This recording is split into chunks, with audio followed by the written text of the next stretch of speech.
Would you buy China's Tesla killer for $120,000? Well, you definitely cannot anymore, because this Chinese luxury electric brand has been reported by employees to have ceased operations due to financial issues. It is fun to revisit some of these Tesla killers, which Tesla bear said supposedly are going to kill Tesla. Yeah, seeing Tesla killers get killed, I guess. There's just something about it that's slightly oddly satisfying. I'm not excited that the company is closing down its operations, but then it seem that it is possibly a Tesla killer. Yeah, I'm not too uncomfortable seeing this company basically close down its operations. And if you think this is the last company that's about to go bust, think again. We will see so many more, especially after Tesla has cut the price so much.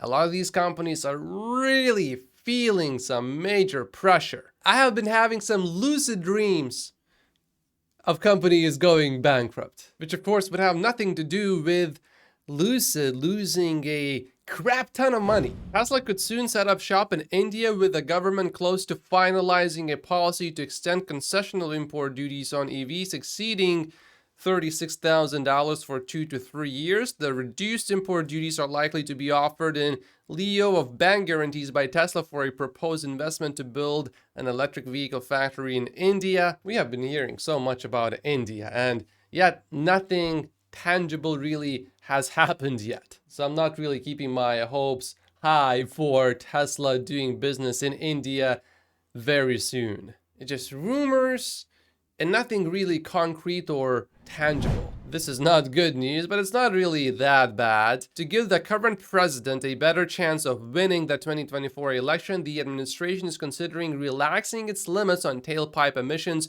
that are designed to get Americans to switch from gas-powered cars to EVs.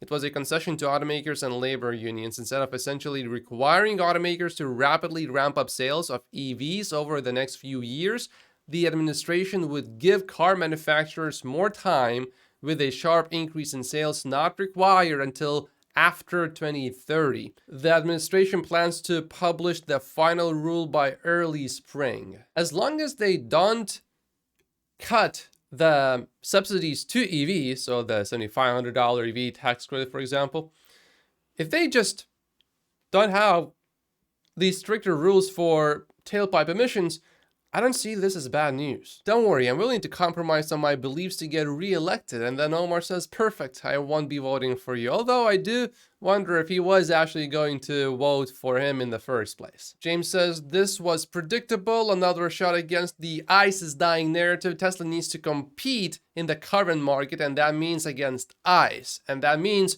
educating the consumer. And it also means the Twitterverse needs to pay a lot less attention to legacy EV margins, which are irrelevant. Now, I personally think that releasing the next generation vehicle is more important than educating the consumer. Also, ramping the production of the Cybertruck is going to be helpful. Seeing 9 Cybertrucks at Giga Texas, that's no big deal, but seeing 9 Cybertrucks ready for customer delivery in a Tesla location in Florida, yeah, that's more exciting. I haven't seen a single Cybertruck though, just driving on the streets yet. I'm looking forward to that moment. I remember when I started seeing first Model 3s around here, I was like, oh, that's interesting. It felt like a big moment, and seeing Cybertrucks on the streets, I think, is a bit similar to that to some extent. This is pretty cool. This is the newest beta version with 0 interventions,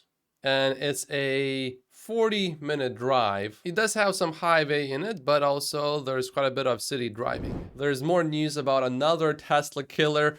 This one is about Fisker. Marcus Brownlee says that this Fisker Ocean EV is the worst EV he has ever tested. Fisker actually even found out that he got his hands on one and didn't want him to review it until it got a big 2.0 update, but Marcus Brownlee said waiting was not in his policy. That I've used so far, but I think it's just the worst car I've ever tested. I really feel like Tesla has the best software in the car industry. Tesla Cybertruck has landed in Tokyo, marking its first appearance in Japan. Maybe that will help with Tesla increasing its awareness in Japan, which is currently really low. James says, I think it would be a good idea to upgrade the configurator that Tesla has. The simplicity of it is great, but it can look nicer and have more functionality, in my opinion. He says, for many, it's the first interaction with the brand. It should be premium. I personally really like how simple it is. It's really easy to use. As Tesla investors, I think it's important to understand just how safe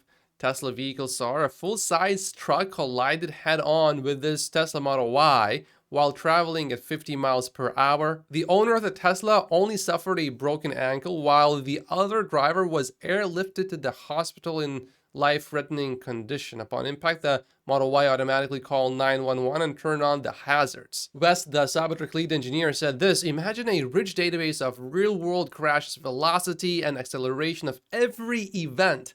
Add vehicle signals leading up to and during the impact, and the position and trajectory of nearby vehicles. If somehow you knew all that, could probably make a pretty safe design, right? And the proof is in the pudding. If you want your family to be in the safest vehicle, Tesla is going to be your natural choice.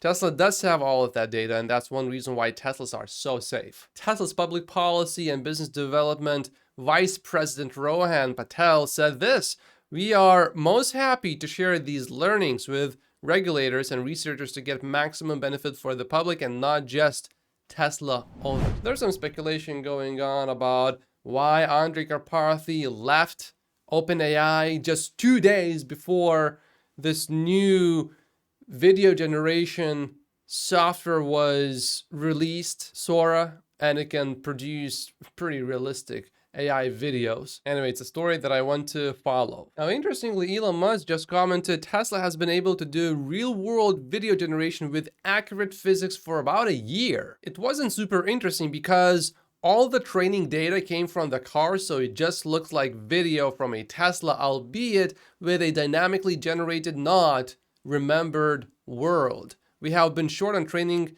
Compete for FSD, so haven't trained with other video, but certainly could. We'll do it later this year when we have some spare capacity. So Elon Musk is basically saying that Tesla could do what OpenAI just did with Sora, and it's been doing that for about a year now. And here's a Tesla generative video from last year. So these are not real videos. These have been generated by AI. Kia is actually doing pretty well despite warnings from Kia. Some dealerships are making up EV9 prices with some markups of up to $7,000 over MSRP at multiple Kia dealers. Their production volume is not exactly very high right now. Kia delivered over 1,400 EV9s in the last month in the US, and Kia offered $2,000 for every smooth EV9 delivery, I think, to the dealers. For many families that do want a large vehicle, a cheaper vehicle that's an EV, still not cheap. This vehicle is actually not a bad choice. It has a lot of room inside.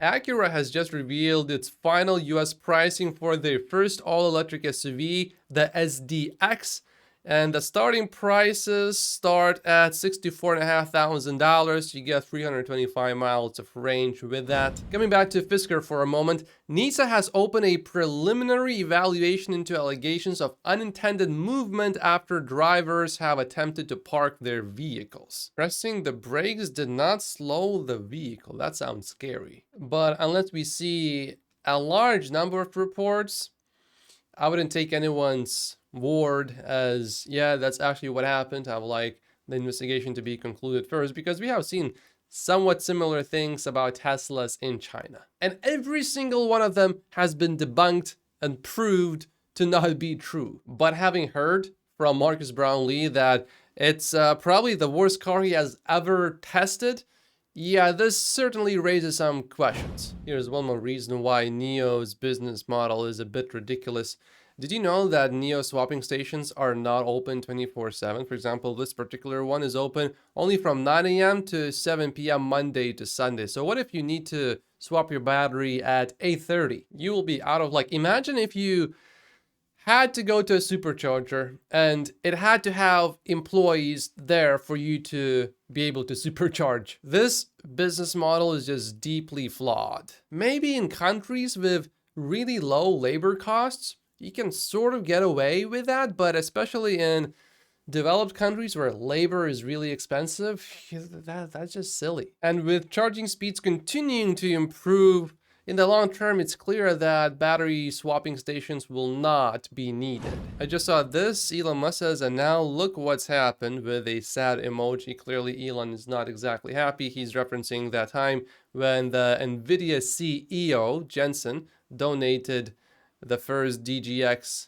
one AI supercomputer to OpenAI, and Elon was thankful for that. Clearly, he does not want to have another situation like that where he loses control of another company, specifically, for example, Tesla, and that's why he wants more control of Tesla going forward. Elon also reposted this 2-hour video. He says it's worth watching, especially for parents. I think you can sort of tell what it's all about just by looking at some of these clips here.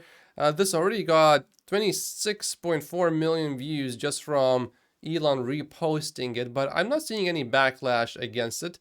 Elon didn't really make any comments here other than just saying this, so yeah, no controversy here, it seems. It's called The War on Children, if you want to find it. Elon just took a shot at Meta, Facebook.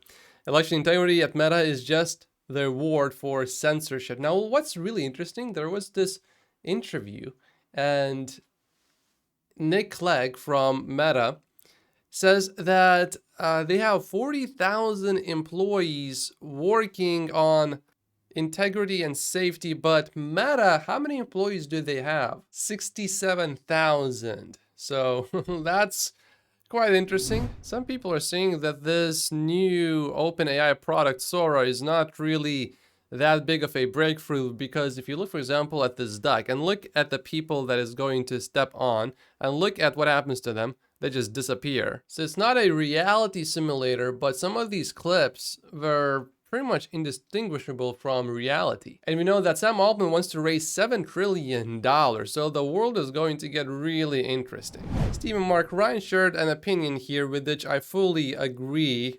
Not really Tesla related though, but I think it can help you become a better Tesla investor or a better investor overall. Number one, I highly respect people for sharing their opinions, whether or not I agree with them. Fully agree with that.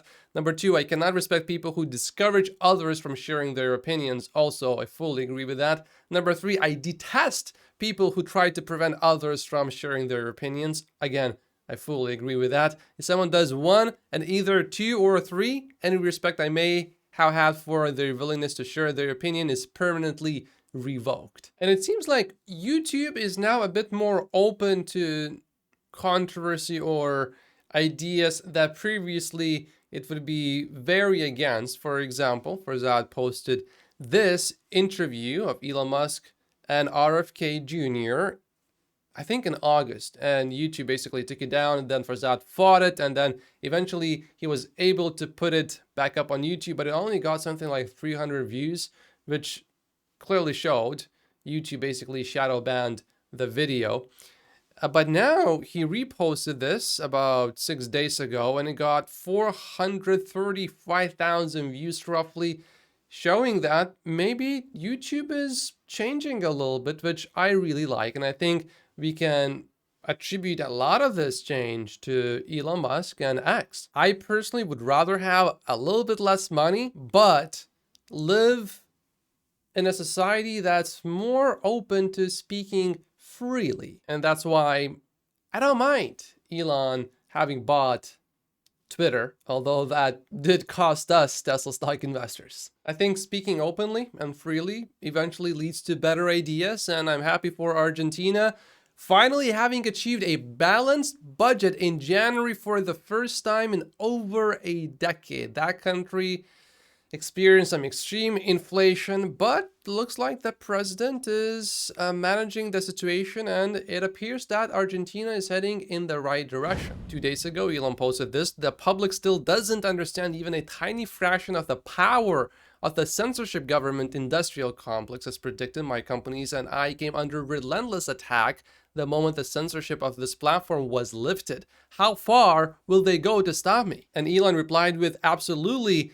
Based on what they did to you in Delaware, I think they are just getting started. XPeng Motor CEO shares plans to launch 30-ish new and refreshed EVs through 2027, bridging the price gap between $14,000 and $56,000 in China. The most serious competition for Tesla is going to come from China, but I like Tesla's model. Make a new model, make it really good, make it the best vehicle, the best choice for the consumer in that price range.